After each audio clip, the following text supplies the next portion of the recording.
So here we have the Toyota Yaris on a 17 plate. This particular version is the hybrid version.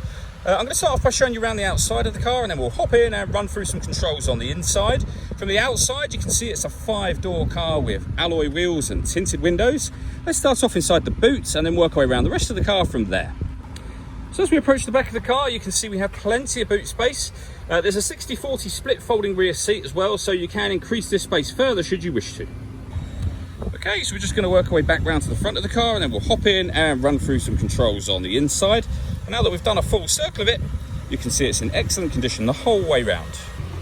Just briefly before we climb in, I think it's well worth seeing the interior from this exterior point of view. There's plenty to run through on the dashboard, so let's hop in and we'll do that right now. Okay, now that we're inside the car, we're going to start with the dials. On the right-hand side, we have the fuel gauge.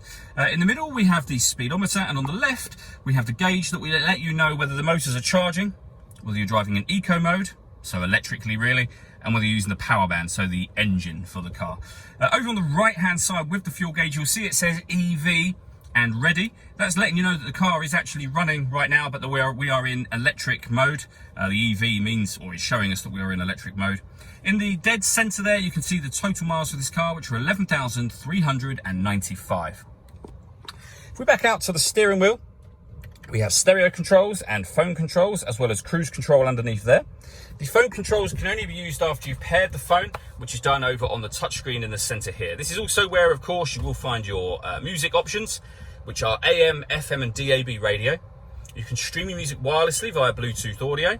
We then have iPod input and USB input as well. So plenty of ways in which you can listen to your music in this car. And you can go back to the main menu for your music from there. You can also mute your stereo. You've got other options in terms of things like, for example, the full color reversing camera. If we pop the car into reverse, you'll see that that is now on the screen with guidelines showing you what direction the car is headed in relation to the image that you see being shown. And this button here will access your Bluetooth menu. We're going to say no to connecting that at this moment in time. Below that, we have dual zone climate control. So I can adjust the passenger and driver temperatures independently, the fan speed up and down. You can also determine where you'd like the air to be redirected once it enters the vehicle. When you're happy with those settings, the air conditioning is on when this light shows, so off, back on again, or hit auto. The car will now take control of the fan speed and the direction of the air to maintain those temperatures, and you can hear it doing that now. You can override that simply by readjusting the fans to your own liking. We have a 12-volt charging socket underneath that cap, and underneath this one, the USB and auxiliary inputs for your music. We then have the gear lever for the fully automatic gearbox. And then down here, we can turn off the traction control.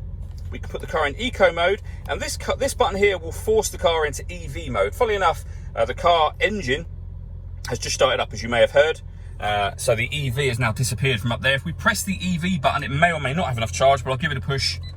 So no, the batteries aren't charged enough for it to be working in EV. It needs us to drive along to be charging those.